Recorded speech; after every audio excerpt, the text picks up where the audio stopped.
And thanks everybody for joining today. My name's Megan Peitz, and I'm with Numerious, a mashup of numerically curious. And I'm here to talk to you today about how we can truly uncover the priorities of consumers, or in this specific example, US citizens. So if you're familiar with the climate of politics in the United States, it looks a little bit like this, somewhat head-to-head competition between the two major political parties, being the Democrats and the Republicans.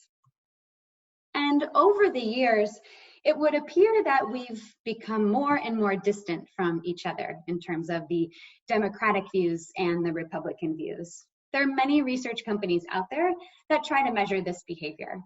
One of them being the Pew Research Center. But a lot of the research that's done today is typically using scaled data. And oftentimes when we ask people questions on a scale, we might get answers that look like this, where we have some people who will use the full end of the scale, from not at all likely to extremely likely, when we ask them how likely they are to vote for a presidential candidate that promises to do X, Y, and Z, as you can see here. Now, I'd like to think that if we were all given this questionnaire, everybody would say reducing illicit drugs use is extremely likely, right? We want any candidate to help us do that for our country. But that's the thing. All of us will say it's extremely likely. And then as we go down our political party lines and potentially answer these questions based on what we know, we might only use the far right or only use the far left end of the scale. And that's not really helpful, and maybe what's causing some of this scalar differences as other research companies use some of this type of ratings-based questions.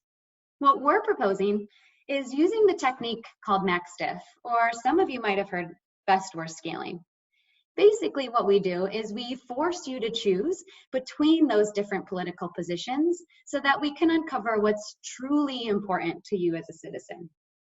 So here's an example, and we want to know which position would make you most likely to vote for a candidate and which position would make you least likely to vote for a candidate. We show you 4 positions at a time, and we show you that over a series of screens. So we're collecting a bunch of information as we go. In a typical MaxDiff exercise, respondents are going to be shown between 2 to 5 items at a time, and asked to indicate which is best and which is worst, hence the name, best-worst scaling. But you can do it with any other relative comparison, like we are with the most likely and least likely to vote for. In the background is this really awesome, powerful experimental design that is what we call frequency balanced, positional balanced, and orthogonal. I'm not going to get into all the math, just know that there's a lot of power that goes into creating this experiment so that we can get really great data on the back end. Like I mentioned, we do this multiple times in terms of the asking you similar questions, but we show you a different set of items in each task. Ideally, we're going to show every item or political promise 3 times to each respondent, but we can handle larger lists like 30, 40, 50, even 100 items or statements. But at that point, we got to take some more sparse measures. So call me if you ever run into those issues. And MaxDiff is great because it's really like a 1 attribute choice-based conjoint. So if you learn this today, you can go do conjoint tomorrow. What does it do? It helps us determine the preference for a list of items. These can be features, logos, claims, messages, political promises.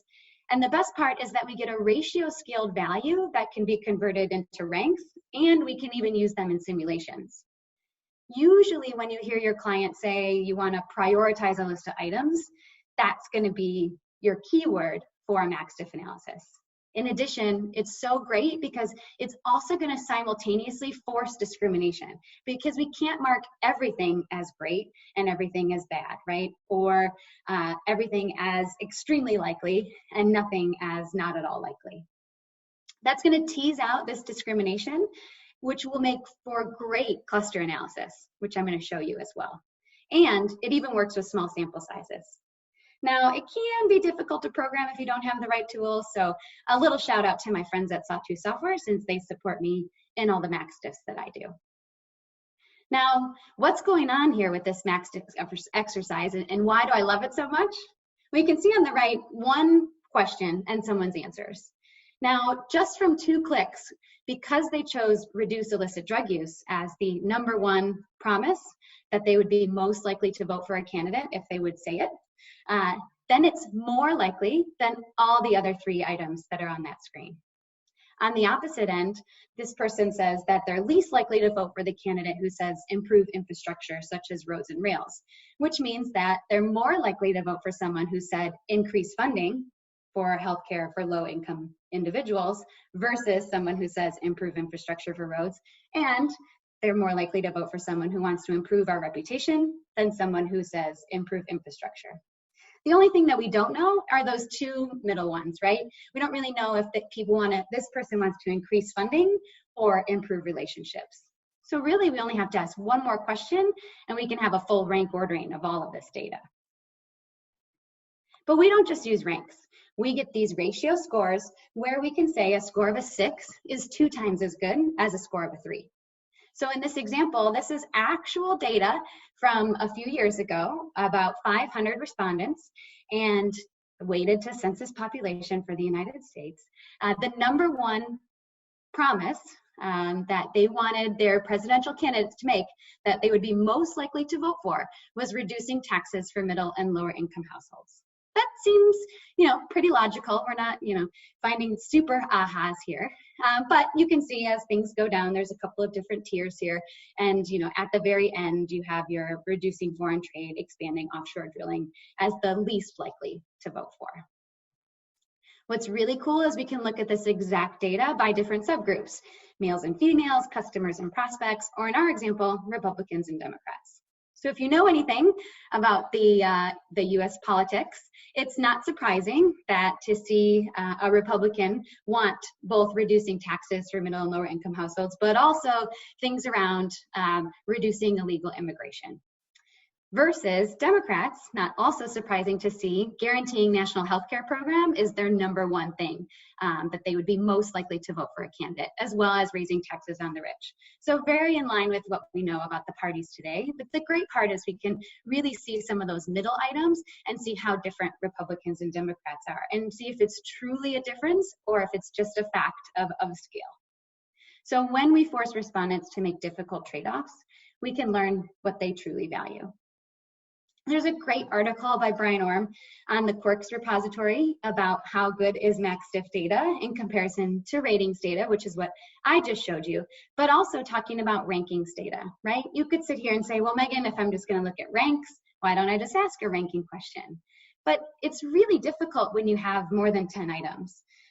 It's also ordinal. We can't say that the #1 item is twice as good as the #2 rank item. We don't know that distance at all. They could be right just as important, which is really can be a difficult thing if you're maybe using MaxDiff for UX research and knowing that the #1 ranked item is going to take you 3 months to implement, which is technically a long time in the UX space sometimes, versus the #2 item would only take a 2-week sprint, but you don't know that distance, so you feel committed to go with #1.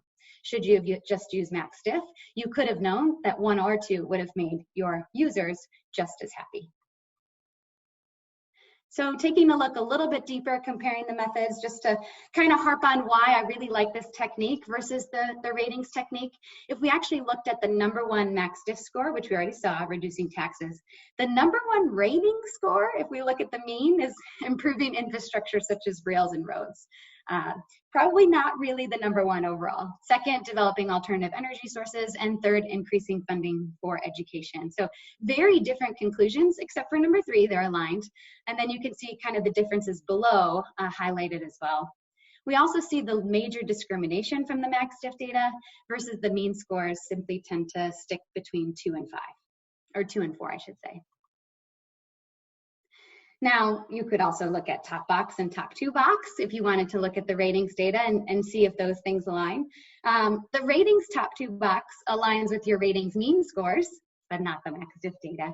The ratings top box actually aligns a little bit closer to the MaxDiff mean scores. So with ratings data, we have 3 different ways of showing it. and they're not really that consistent. With MaxDiff, we just get one way, and I believe that's probably the more clear interpretation of citizens' priorities. Now, there's plenty of other applications, not just in the political space. You could use it to optimize the content on your web page. You could use it to optimize what you're offering on your menu or the messages for your marketing campaign. Not to mention, I see this used a ton when we talk about prioritizing product roadmaps, okay? And you can use it to choose an optimal packaging combination. My friends at P&G use MaxDiff to choose the right color combinations for a logo or a package. You can also use it for line extensions and so much more. Not to mention, there's plenty of different analysis options that you can use with the MaxDiff data as well. So I showed you could cut it by different subgroups. You can actually simulate if I had a candidate who said this, reduce taxes for middle and lower income houses, and another candidate who said something like increasing funding for education, how would people choose between those two claims? Super cool. Simulate it with MaxDiff data. You can also use it for turf analysis if you know anything about that, and then cluster analysis. So the great thing here is that in this cluster analysis, this is on the real data, we see 3 segments that look like our typical Republican, Democrat, and independents here in the United States. But we also see a segment of quite a few women who are a little bit more Democrat. And so maybe we can use some campaign efforts to attract them should we be the Democratic Party. And there's another segment that's really young with very varied beliefs. And so they might be an up and coming segment to really look into if you are in this political space and trying to find people to vote for you.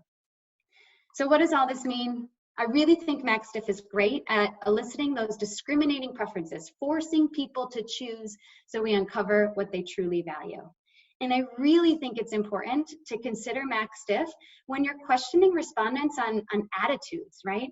Because it's really hard for us to map our beliefs to a ratings grid, not to mention all the other issues with scales. Now, maybe if our politicians actually took a MaxDiff on which policies were most important to them, we could also make better decisions around whom to vote for. And that is all I have. Thanks.